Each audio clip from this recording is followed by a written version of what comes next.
A former Haite Hill police officer is on trial in a sex scandal involving a 14-year-old boy. Prosecutors say the officer should have known he was dealing with a minor when he met the teenager online. Shay Harris is in our newsroom with more on the story. Shay? Leon, this case boils down to whether or not the police officer in question knew he was dealing with a minor. Now, the prosecutor says he should have known by just looking at him. Meanwhile, the attorney for the police officer says his client was seduced.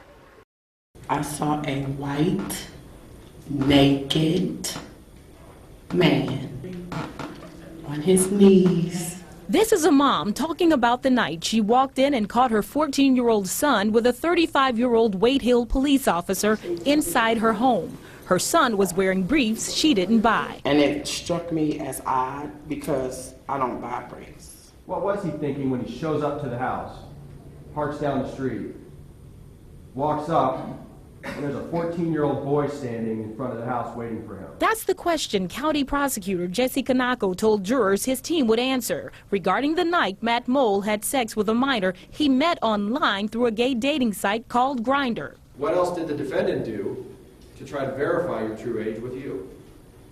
Nothing. The state believes the evidence will show there were a number of red flags telling this defendant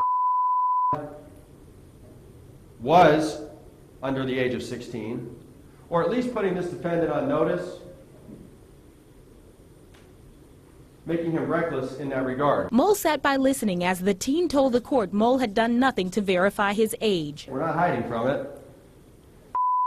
Established a profile on an 18 and over dating site. Kanako says even though the teen was online, Mole should have been able to tell he was a kid. And the fact that he knew the boy was in high school should have been a red flag, in addition to having to park down the street. And you'll hear how intently he masqueraded as an 18-year-old, because from the moment we talked to him, we believed he was 18. Mole's attorney Richard Perez says the 14-year-old is not a victim. You'll see on phone he was dealing with other individuals who are adult men.